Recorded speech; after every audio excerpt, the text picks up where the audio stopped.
Baik, langsung saja kita memasuki sesi talk show bersama Dr. Timotius Wirayuda dan Kak Cynthia Caroline. Nah, siapa nih yang udah nggak sabar lagi buat ngedengerin sharing-sharing dari tim peraih gold medal pada Timnas tahun 2018 yang lalu.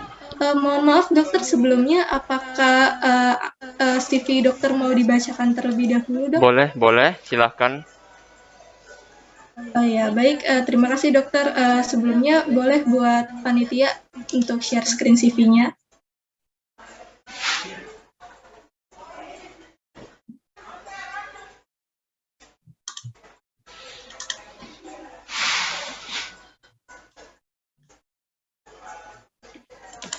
Oke, baik. Jadi Dr. Timotius Wirayuda atau yang biasa dipanggil Dr. Wira ini merupakan alumni dari Universitas Sriwijaya dengan mengambil S1 Pendidikan Dokter Umum. Kemudian dilanjutkan dengan pendidikan profesi dan lulus pada tahun 2018. Beliau juga sempat mengambil pendidikan di Universitas Terbuka dan saat ini beliau sedang menempuh pendidikan di University of Oxford dengan mengambil Master of Science in Nanotechnology of Medicine and Healthcare. Selanjutnya untuk work experience dari Dr. Wira bisa dilihat sangat-sangat banyak ya. Saat ini Dr. Wira sedang menjadi volunteer general practitioner in public hospital di Calabah Regional Hospital, Alor Island. Kemudian sebelumnya beliau merupakan seorang general practitioner di Raka Medica Clinic. Beliau juga pernah menjadi junior staff member di Department of Biology di Unsri, kemudian juga memiliki experience di Miria Hospital. Dan masih banyak lagi kontribusi dari Dr. Wira di Unsri yang mungkin kalau dibacakan satu persatu nggak akan selesai. Ini mungkin ada beberapa yang bisa di-highlight. Beliau merupakan penerima beasiswa LPDP tahun 2019 dan merupakan pastinya pemenang gold medal pada PIMNAS tahun 2018 sekaligus mendapatkan kategori Best Research Poster for Literature Review. Beliau menjadi finalis PIMNAS itu 2 kali pada tahun 2018 dan 2016. Mungkin bisa langsung next untuk skill. Oke, jadi ini skill-nya ada di medical skill. Beliau memiliki sertifikasi Advanced Trauma Life Support dan akan mengikuti pelatihan basic surgical skill pada tahun 2022 Januari mendatang. Kemudian untuk language skill, beliau fasih di bahasa Inggris, bahasa Indonesia, dan tentunya bahasa Palembang. Kemudian untuk research skills itu ada academic writing dan 3D medical image processing. Kemudian Dr. Wira juga memiliki computer skill seperti menguasai beberapa programming languages, design, 3D printing, statistik, dan juga ada skill music skill. Wah, lengkap banget ya, nggak cuma skill di kedokteran, tapi sampai ke computer skills dan music skills itu diambil sama Dr. Wira. Next itu organizations. Ini juga banyak, beliau sekarang jadi registered member di Raja Selindo dan mungkin ada beberapa yang perlu di-highlight itu pada tahun 2018 sampai sekarang Dr. Wira melakukan mentoring beberapa tim PKM terutama tim-tim finalis PIMNAS. Next langsung ke publications. Ini Dr. Wira sudah melakukan publikasi banyak sekali jurnal seperti yang bisa kita lihat. Mungkin langsung next ke research experience. Oke. Jadi pada tahun 2020, Dr. Wira melakukan independent research automatic detection of COVID-19 on chest CT images. Dan 3 lainnya itu merupakan research yang dilakukan pada saat pelaksanaan program kreativitas mahasiswa atau PKM. Oke, demikian CV dari Dr. Wira. Mungkin kita lanjut ke CV dari Kak Cynthia Caroline dulu ya.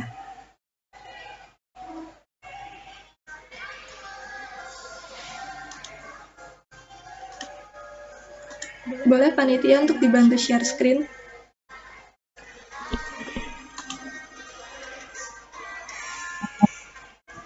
Baik, mohon ditunggu sebentar, MC. Oke, jadi mungkin sembari menunggu, saya izin menjelaskan untuk sistem talk show pada hari ini. Jadi talk show pada hari ini nih akan dimulai selama 30 menit, yaitu dari pemaparan Dr. Wira selama 15 menit, dan materi dari Kak Cynthia Caroline selama 15 menit. Kemudian selanjutnya akan dilanjutkan dengan sesi diskusi, di mana peserta dapat bertanya menggunakan fitur raise hand, dan nantinya akan dijawab oleh Dr. Wira dan Kak Cynthia. Baik, saya akan bacakan CV dari Kak Cynthia Caroline terlebih dahulu. Kak Cynthia ini menjadi speaker di 15 Scientific Coaching Events dari tahun 2018 sampai dengan 2021. Kemudian Kak Cynthia merupakan seorang finalis PIMNAS yang ke-32 mewakili Provinsi Sumatera Selatan dalam 2 kategori penemuan tahun 2019. Kak Cynthia juga satu tim bareng Dr. Wira ya, ini memenangkan gold medal pada PIMNAS yang ke-31 tahun 2018. Kemudian Kak Cynthia juga menjadi presenter di The Fourth Annual Research Seminar di UNSI. Kemudian merupakan pemenang First Prize Scientific Writing Contest in Annual Scientific Competition of Faculty of Computer Science. Dan juga third place Most Outstanding Student of Faculty of Computer Science. Finalist National Scientific Writing Contest di Pesta Ilmiah Sriwijaya dan di The National Nanotechnology Forum. Kemudian Kak Cynthia merupakan penerima beasiswa South Sumatra Government dari tahun 2015 sampai dengan 2019. Nah, gimana, keren-keren banget kan pembicara talk show kita pada hari ini? Jadi tanpa perlu berlama-lama lagi, langsung saja kita mulai dari pemaparan materi dari Dr. Wira terlebih dahulu. Kepada Dr. Wira, waktu dan layar dipersilahkan, Dok. Share screen. Sebelumnya saya ingin bertanya, apakah suara saya terdengar di sini? Benar, Dokter. Dengar, Dok. Siap. Thank you. Jadi selamat pagi adik-adik semua. Perkenalkan, nama saya Wira. Saat ini saya seorang mahasiswa di University of Oxford, dan juga karena keberangkatan saya tertunda, saya sedang mengisi waktu sebagai volunteer di Pulau Alor. Apakah kelihatan layarnya? Terlihat, Dokter. Nah, baik. Jadi di sini saya cerita sebentar aja ya tentang pengalaman dan kesalahan yang udah aku lakukan, dan kamu nggak perlu ngulang lagi deh. Kamu nggak perlu ngulang lagi kesalahan-kesalahan aku ini. Yang pertama, kita mulai dari sebelum aku pernah ikut PKM. Jadi itu kesalahan pertama aku adalah tidak, aku cuman being ignorant, nggak peka bahwa opportunity ini, kesempatan ini ternyata ada. Jadi aku juga ibai waktu itu kemarin. Disuruh ayo ikut lomba. Nggak galak, nggak mau. Tapi padahal udah ditawarin berapa kali sama Dokter Theo dan dokter siapa yang lain-lain, juga sama teman-teman. Selama 2 tahun pertama aku nggak pernah ikut lomba, terutama PKM.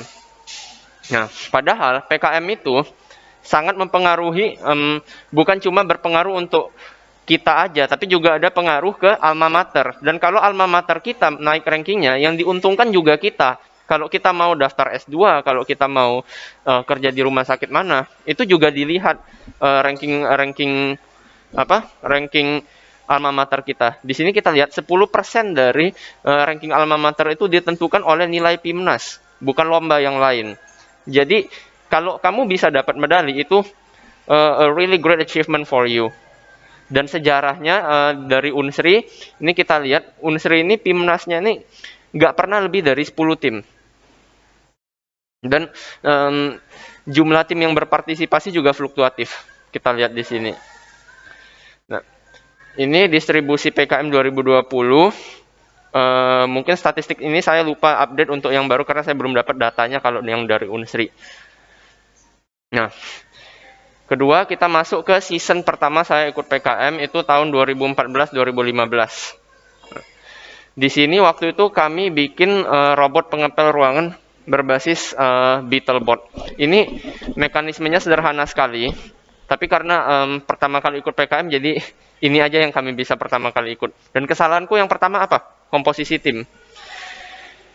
Karena aku cuma merekrut berdasarkan persahabatan aja, sama orang-orang yang menurut aku kenal backgroundnya. Aku kasih tahu sama kalian deh.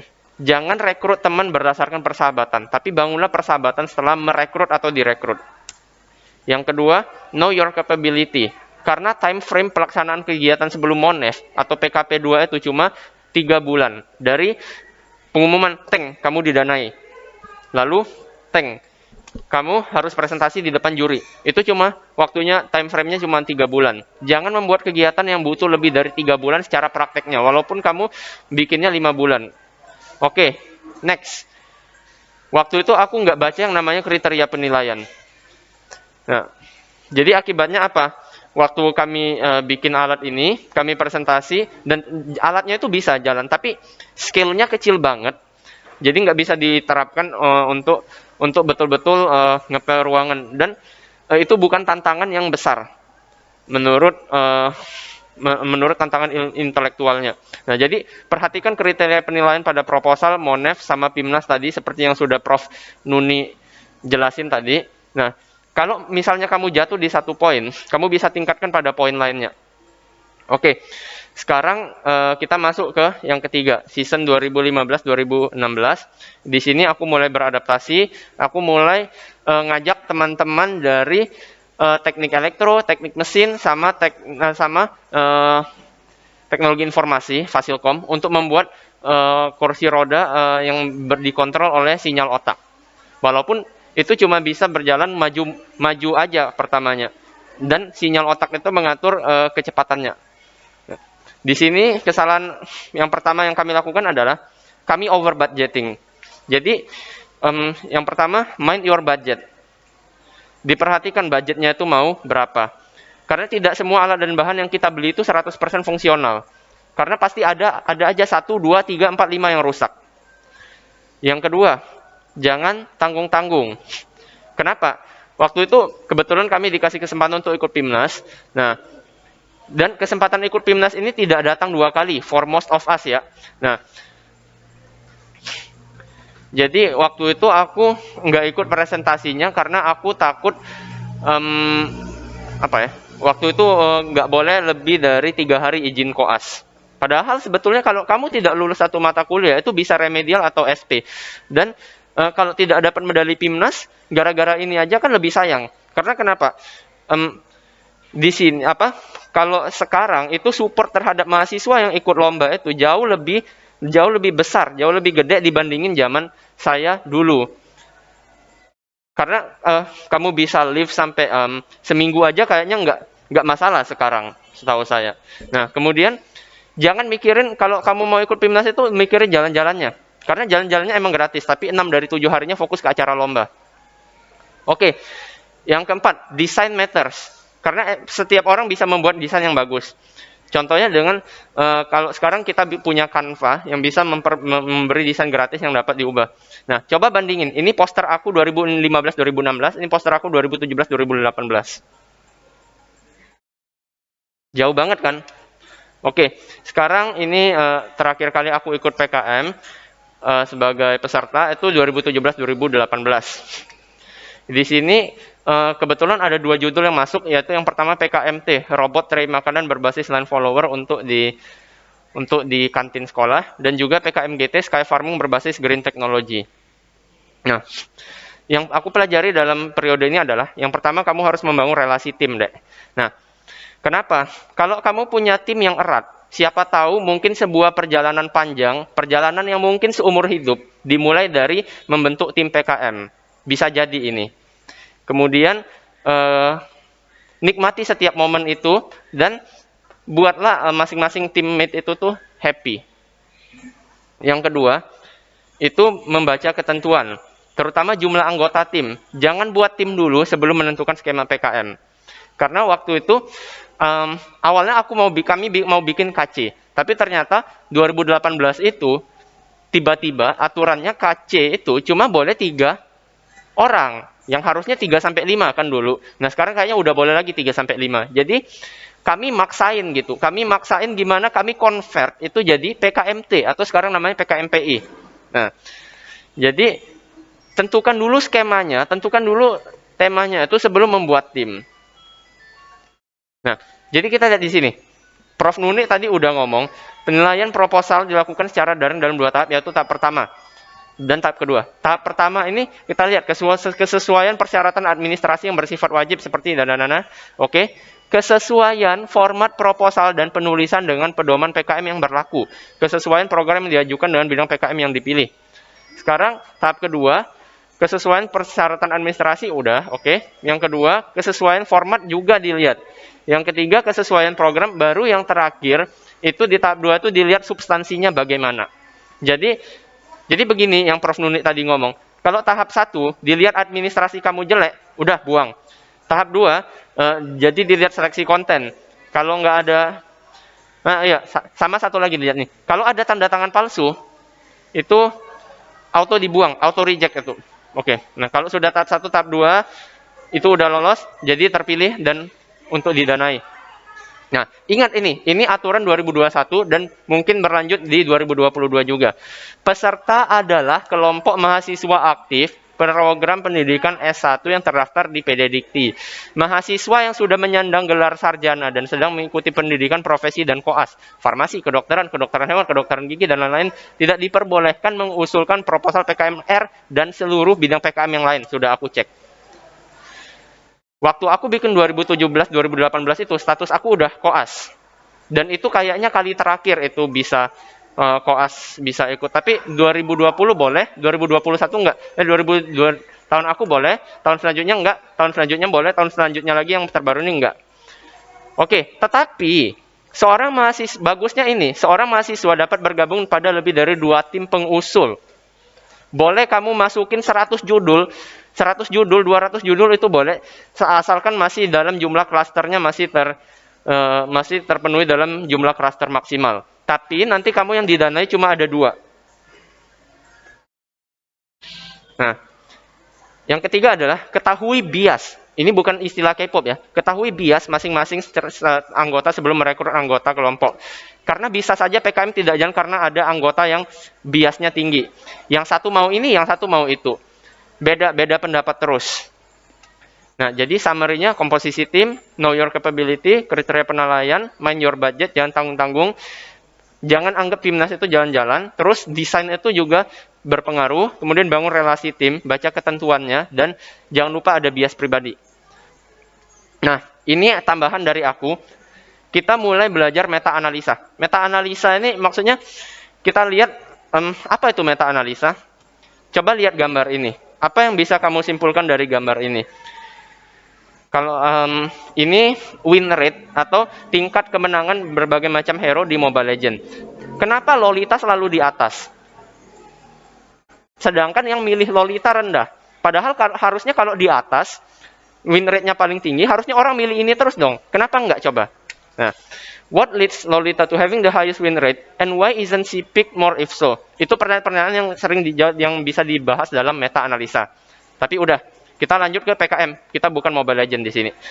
Nah, ini major change log-nya udah dibahas sama Prof. Nuni. Oke, sejak season 2020-2021, PKM GFK jadi masuk 6 bidang. Kemudian dilarang menggunakan singkatan yang tidak baku pada judul. Jadi seperti yang punya aku kemarin, Brolopsis, rotasi linear itu sekarang nggak boleh lagi. Kemudian lembar pengesahan tidak diupload. Nah, kemudian tadi kayaknya Prof. Nuni udah ngomong juga bahwa kita ini ada di klaster 2. Jadi kita boleh maksimal memasukkan berapa ini? 510 PKM 5 bidang dan 48 PKM GT. Dan 60 PKM GFK. Nah, ini jadi kita lihat di sini. Kemungkinan PKM untuk didanai dan masuk di PIMNAS. Secara umum, ini yang terbaru loh. Aku lihat statistiknya. Kemungkinan kamu untuk didanai itu adalah sekitar 6%. Jadi kalau kamu masukkan 5 proposal, kemungkinan yang dapat didanai itu tuh 0,6 kali 5, sekitar 30% ada yang didanai. Maaf kakak, tunggu registrasi ya. Belum ada orangnya. Lagi di belakang. Oke. Ini kemungkinan masuk PIMNAS-nya, tadi Prof. Nuni ada ngomong ada 67.000 proposal, tapi yang 6 bidang itu ada 59.000. Nah, jadi kalau kita bagi dengan jumlah seat PIMNAS di sini adalah 1,18%. Nah, ini kita bisa dilihat di sini. Nah, change proposal ke PIMNAS dari tiap-tiap PKM, yang paling tinggi adalah PKMT atau sekarang namanya PKMPI. Nah, kemudian baru diikuti yang lain-lain. Nah, ini kalau change masuk PIMNAS dari pendanaan. Ini grafiknya. Kita lihat di sini biasanya juga PKMT yang paling tinggi, ya, dan yang paling rendah adalah PKMK. Nggak tahu kenapa trennya begitu. Nah, tapi angka-angka ini harus dilihat dengan hati-hati, karena mengapa? It might seem that it has become easier to qualify for PIMNAS. Kayaknya ini naik terus grafiknya dari tahun ke tahun, jumlah pendanaan yang masuk ke PIMNAS. Tapi, walaupun rate proposal ke PIMNAS meningkat sebanyak 27%, dari 0,93 jadi 1,18%. Tapi proposal to funding rate-nya turun jadi sebanyak 26%, dari 8% ke 6%. Dan ingat teman-teman, ingat adik-adik, ini udah 2 tahun PIMNAS itu berjalan virtual. Ketika tahun depan, misalnya bisa jadi yang PIMNAS offline lagi, kemungkinan besar, sangat besar kemungkinannya jumlah seat itu bakal berkurang, bakal dikurangi. Nah, kemudian jumlah seat-nya itu, ini perkembangan jumlah seat di PIMNAS. Nah, bagaimana dengan GT? Kalau 2018 sampai 19 itu 0,49% per proposal yang masuk ke PIMNAS. Kalau tahun sekarang, yang terbaru itu 0,44%. Jadi kamu masukin 225 proposal, baru kamu bisa, harapannya satu yang masuk ke PIMNAS. Nah, apa yang terjadi? Kalau kita bahas skenario, apa yang terjadi kalau Unsri menggunakan seluruh kuotanya, kalau kita asumsi Unsri di klaster 2. Nah, kita lihat di sini, kemungkinannya adalah ini 570 kali 1,18 tambah 48 kali 0,44, jadi totalnya ada sekitar 7 proposal PIMNAS harapannya yang bisa masuk dalam PIMNAS kalau tahun depan kondisinya sama. Nah, peluang meraih medali adalah 2 medali, diasumsikan dengan 7 proposal yang masuk ke PIMNAS, begitu. Nah, apa yang terjadi kalau kamu mau setelah ikut PKM? Kamu bisa ikut program Merdeka Belajar, itu kan udah banyak. Aku belum terlalu ikuti ini. Yang kedua, kamu bisa ikut lomba-lomba internasional seperti iGEM, International Genetic Engineering, Genetically Engineered Machine. Kemudian kamu bisa daftar LPDP atau beasiswa untuk yang S2 atau mau ambil spesialis, atau mau ambil beasiswa luar negeri juga seperti Chevening. Nah, terima kasih atas perhatian adik-adik semua. Dan bagi adik-adik yang mau belajar neuroanatomi atau mau iseng aja, aku setiap seminggu sekali, seminggu mungkin sekali, mungkin 2 kali, live streaming belajar neuroanatomi dengan menggambar. Di sini boleh dilihat, YouTube channel aku udah aku kasih di chat. Nah, kemudian aku juga sering belajar live stream belajar 3D juga di sini. Dan bagi teman-teman, bagi adik-adik yang mau internship di Pulau Alor, sangat direkomendasikan. Alamnya bagus sekali di sini. Baiklah, sekian yang take home message dari aku apa? Yang pertama, perlakukan PKM itu adalah sebagai platform untuk pengembangan karakter. Yang kedua, mulailah sekarang. Jangan tanggung-tanggung. Mau kamu tingkat 1, tingkat 2, tingkat 3, atau tingkat 4 sebelum skripsi, itu nggak ada kata telat. Yang penting ikut sekarang. Yang ketiga, dulu aku waktu baru-baru habis dapat medali emas PIMNAS, aku mikirnya kamu harus try hard. Lihat statistik atau gimana, lihat tren yang mana. Tapi aku berubah pikiran sekarang. Kenapa? Kalau kamu try too hard, terlalu banyak mikir ini, banyak mikir itu, mau memaksimalkan seluruh parameter, you will end up ruining the fun for PKM and bikin dirimu sendiri stres. Baiklah, terima kasih. Saya kembalikan ke moderator. Baik, terima kasih Dr. Wira atas pemaparan materinya. Boleh nih buat yang pengen banget belajar, dikepoin dulu YouTube-nya Dr. Wira. Bakal bermanfaat banget buat kalian. Oke, selanjutnya kita langsung aja masuk ke pemaparan